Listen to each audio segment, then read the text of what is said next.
Every year, the NBA rewards its best individual players based on regular season success by giving them one of 15 spots on an All-NBA team. In case you're not familiar with All-NBA, here's how it works. There's a first team, a second team, and a third team.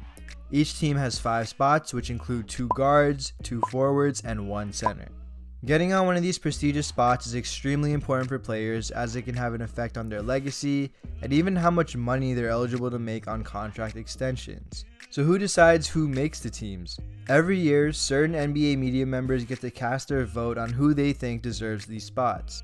It's always a tough choice to only choose 15 between so many deserving players, and this year will definitely be no different. In this video, I wanted to focus in on one of the biggest underlying debates of this NBA season.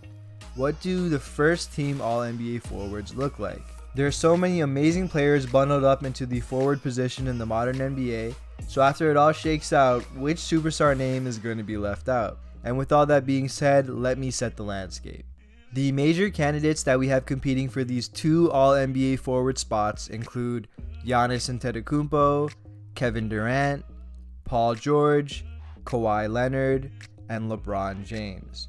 There's only 2 spots out there for 5 of those guys. This is definitely the part of the ballot that voters will be scratching their heads about, and understandably so. First off, we have Giannis. He's been having hands down the best season of his career, leading the Bucks to the overall top spot in the Eastern Conference. He's averaging an insane 26 points and 13 rebounds, as well as 6 assists as the Bucks' primary playmaker. He also leads the league in overall dunks, which explains how he's been able to get almost 20 points per game in the paint alone. To have a 7-footer who can move as fluidly as him, initiate the offense, and pick teams apart is a handful to deal with. Giannis is the front runner, along with James Harden, for MVP in most people's eyes so far. Now, the biggest case against Giannis being on the first team would be his 3-point shooting. It's almost non-existent.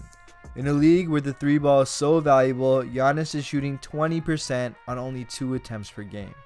It's always a win for the defense whenever Giannis decides to pull up and shoot a jumper. Secondly, we have KD. The Slim Reaper has been absolutely killing people this year.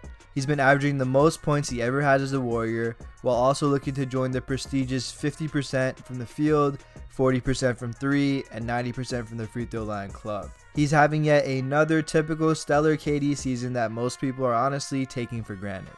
To put it simple, he's a walking bucket who's now added playmaking to his game, which can be seen through his career-high 6 assists per game.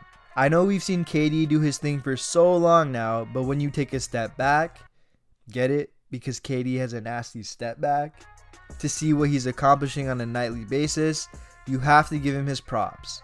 The case against KD is obviously the level of talent on his team.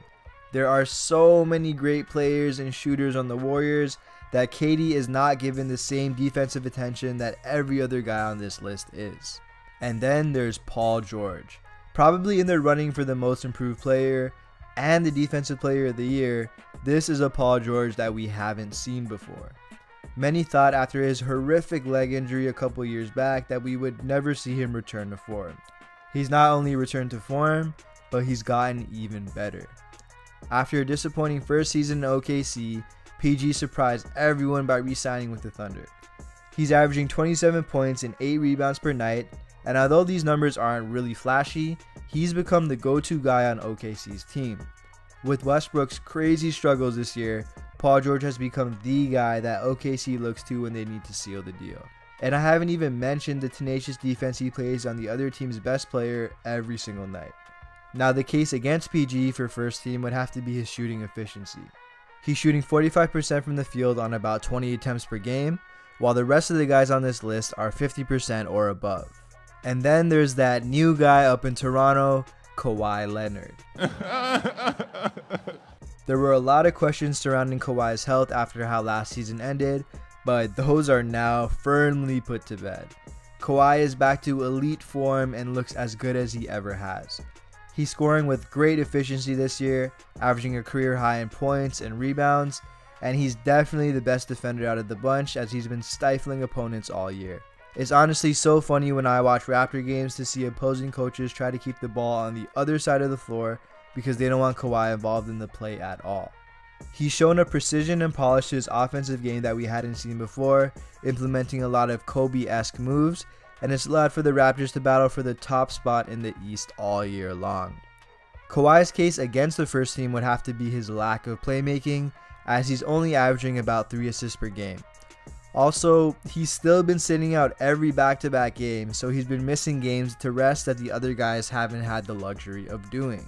Last but definitely not least, there's the king, LeBron James. Undoubtedly the best player in the game today, LeBron has brought his electric talents to the Lakers. He's averaging the typical 27, 7, and 7 that we've come to expect from LeBron on a yearly basis, which is just insane. This stat line should really be nicknamed the LeBron. LeBron has had great efficiency shooting the ball all over the floor, and he's even upped his 3-point attempts per game to save his body from the constant beating from going to the paint. He's probably had the heaviest workload of anyone on this list, having to lead the young, inexperienced Lakers squad to a place they've never been before. LeBron's biggest case against him would have to be his struggles from the free throw line, shooting only 68%, and the fact that he's missed 17 games, the longest absence of his career. So now that you know the candidates and their highlights and even some of their lowlights, who would you pick? There are so many guys at the forward spot that are having career years, but only 2 of them can make it. Let me know which 2 All-NBA forwards you would pick in the comments down below. Thanks for watching, and I'll see you in the next video. Peace.